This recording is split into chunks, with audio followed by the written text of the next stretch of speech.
নমস্কার বন্ধুরা, আমি জ্যোতিষ রঞ্জিত। আশা করছি আপনারা সকলে ভালো আছেন। আজকে এই বিশেষ পর্বে আমি আলোচনা করব ২০২৫ সালে সিংহ রাশি বা সিংহ লগ্নের জাতক-জাতিকাদের জীবনে কবে স্বাভাবিক রাজ্য তৈরি হবে, কবে ভাগ্যের জোয়ার বইবে, কবে জীবনে কাঙ্ক্ষিত সেই উন্নতির দরজা খুলে যাবে।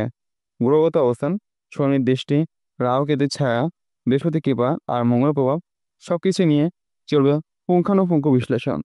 তো বন্ধুরা, পুরো ভিডিওটা মন দিয়ে শুনুন, কারণ আমি জানি এই ভিডিও আপনার জীবনের দিশা পাল্টে দিতে পারেন।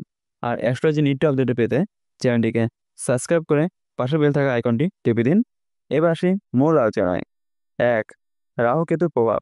সিংহ রাশি বা সিংহ লগ্নের জাতক জাতিকের জীবনে ২০২৫ সাল শুরু হয়েছে রাহু ও কেতুর তীব্র প্রভাবে। লগ্নে কেতু এবং সপ্তমভাবে রাহুর অবস্থান মানে জীবনে দুটো মুখ্য জায়গা, নিজস্বতা এবং সম্পর্ক চরম পরীক্ষার মধ্যে দিয়ে যাবে। কেতু লগ্ন মানে নিজের ভিতরেই আপনি একা গুমট ভাব, একাকিত্ব ও আত্মবিশ্বাসের অভাব ফিল করবেন। মনে হবে কেউ আপনাকে বুঝছে না। অন্যদিকে সপ্তমভাবে রাহুর অবস্থান মানে দাম্পত্য, পার্টনারশিপ বা পাবলিক লেন্সে ভুল বোঝাবুঝি, প্রতারণা বা মানসিক দূরত্ব তৈরি হবে। এই অবস্থান আগস্ট ২০২৫ সবচেয়ে তীব্র। এই ক্ষেত্রে মানুষকে চোখ বন্ধ করে বিশ্বাস না করে বাস্তব দেখে সিদ্ধান্ত নেওয়া শ্রেয়। নতুন প্রেম, ব্যবসায়িক অংশীদারি বা বড় চোখে পড়াশোনার সতর্কতা অবলম্বন করতে হবে। ২. অষ্টমভাবে শনির প্রভাব ও ধাইয়া। ২০২৫ সালে সিংহরাশি জাতক জাতিকারা শনি ধাইয়ার সময় প্রবেশ করেছেন। শনি অষ্টমভাবে অবস্থান করছেন, যেটা জন্মচন্দ্র সিংহ হলে আরও বেশি প্রভাব ফেলে। এই সময় শরীর ও মন দুটোই চাপ পড়ে, বিশেষ করে কোমর, পিঠ, গাঁট এসব জায়গায় ব্যথা বাড়ে। চাকরি বা ব্যবসায় স্থায়িত্বের অভাব, লাইফ পার্টনারের সঙ্গে মনোমালিন্য, পূর্ব ভুলের কারণে আইনি জটিলতা এসব আসতে পারে। মানসিক দিক থেকেও একটা গভীর উদ্বেগ ও হতাশা আপনাকে গ্রাস করতে পারে। মনে রাখবেন, অষ্টমভাবে শনি মানে পরীক্ষার সময়, পরিবর্তনের সময়, কিন্তু এটাই আবার আপনাকে গঠনও করে। তাই এই সময়কে হালকাভাবে না নিয়ে আত্মনিরক্ষা, ধৈর্য ও নিয়মিত শনি উপায় করলে ধীরে ধীরে উন্নতি আসবেই। প্রতি শনিবার নিরামিষ আহার, শনি মন্দিরে তেল দান এবং ওম নিরঞ্জন সমাভাসান মন্ত্র পাঠ করুন। এটা খুবই উপকারী। ৩. বৃহস্পতি আশা আলো। ২০২৫ সালে বৃহস্পতি সিংহরাশি একাদশভাবে অবস্থান করছেন, যা নিঃসন্দেহে অত্যন্ত শুভ। একাদশ ভাব মানে লাভ, ইচ্ছে পূরণ ও সামাজিক সমর্থন। যারা দীর্ঘদিন ধরে অর্থনৈতিকভাবে চাপে ছিলেন, তার জন্য এটি অত্যন্ত শুভ সময় হতে চলেছে। বন্ধু বান্ধব, ভাই বোন বা এমনকি পুরনো কোনো পরিচিত সাহায্যে নতুন কাজে সুযোগ আসতে পারে। সন্তান সংক্রান্ত সুখবর, উচ্চশিক্ষার সুযোগ বা বিদেশ যাত্রার সম্ভাবনাও তৈরি হতে পারে। মানসিক অস্থিরতার মাঝেও বৃহস্পতির এই প্রভাব আপনাকে নতুন আশা দেবে।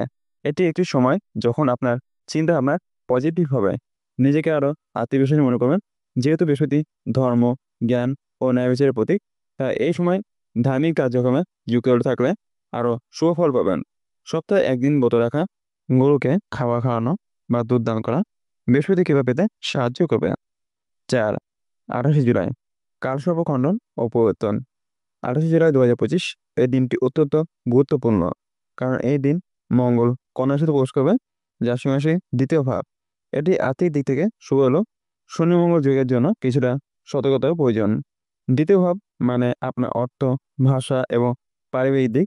এই সময় আপনি কথাবার্তার মাধ্যমে আয় করতে পারেন, যেমন উপস্থাপনা, লেখালেখি, কাউন্সিলিং ইত্যাদিতে।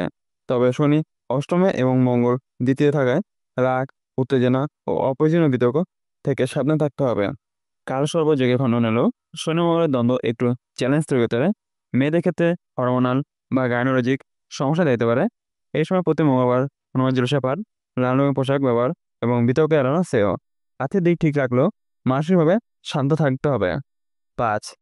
২৩ সেপ্টেম্বর থেকে ২৭ অক্টোবর সাহস, যোগাযোগ ও উদ্বেগ। ২৩ সেপ্টেম্বর থেকে মঙ্গল তুলা রাশিতে প্রবেশ করবে, অর্থাৎ সিংহ রাশির তৃতীয়ভাবে। তৃতীয়ভাবে মানে উদ্বেগ, সাহস, পরাক্রম, যোগাযোগ এবং ভাই বোনের সহায়তা। এই সময় আপনি নতুন কিছু শুরু করার শক্তি পাবেন। পুরনো কোনো পরিকল্পনা আবার শুরু করা যেতে পারে। যাদের মিডিয়া, লেখালেখি, সামাজিক যোগাযোগ, অনলাইন বিজনেস এইসব ক্ষেত্রে কাজ আছে, তার জন্য এই সময়টা অত্যন্ত শুভ। ছোট ভাই বা বোনদের থেকে সহায়তা পাবেন। বন্ধুদের সঙ্গে যোগাযোগ বাড়বে। আপনার কণ্ঠস্বর, ভাষা ও ব্যক্তিত্ব এমনভাবে বিকশিত হবে যে অনেক কাজে আপনি সাফল্য পেতে শুরু করবেন। সাহস, নেতৃত্ব এই সময় বৃদ্ধি হবে। তবে রাশি ওপর শনি এখনো অষ্টম আছে, তাই সাহস যেন হঠাৎ করে না হয়ে যায় সেদিকেও খেয়াল রাখতে হবে। এক কথায় নিজের উদ্যোগে আপনার ভাগ্য এ সময় খুলে যেতে পারে। 6 27 অক্টোবর থেকে 7 ডিসেম্বর চূড়ান্ত রাজযোগের সময়। এটাই সে সময় যেটার জন্য এত আলোচনা। 27 অক্টোবর থেকে মঙ্গল বৃশ্চিক রাশিতে যাবে সিংহরাশি চতুর্থভাবে। এই অবস্থানে মঙ্গল একসঙ্গে নবমপতি ও চতুর্থভাবে থাকবে, যেটা একটা বিরাট রাজযোগ তৈরি করে। চতুর্থ ভাব মানে গৃহ, গাড়ি, মানসিক শান্তি ও মায়ের আশীর্বাদ।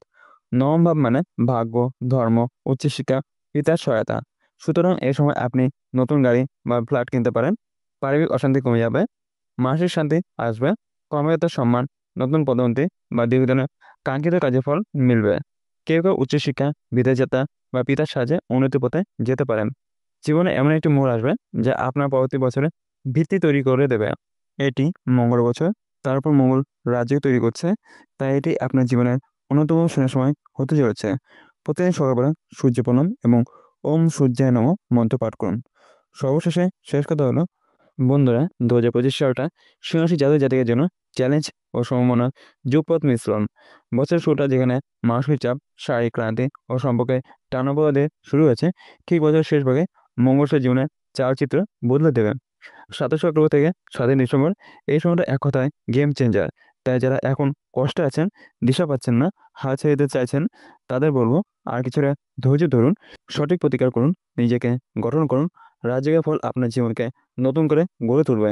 ভিডিওটি যদি ভালো লেগে থাকে তাহলে লাইক করুন, বন্ধুদের সঙ্গে শেয়ার করুন, আর চ্যানেলটি সাবস্ক্রাইব করে পাশে থাকা বেল আইকনটি টিপে দিন। কারণ আমরা রোজ এক জ্যোতিষভিত্তিক বিশ্লেষণ নিয়ে আসি, যেটা শুধু গ্রহ নয়, জীবন পাল্টে দিতে পারে। আবার দেখাবে নতুন কোনো ভিডিওতে। ততক্ষণ পর্যন্ত ভালো থাকুন, সাবধানে থাকুন। নমস্কার।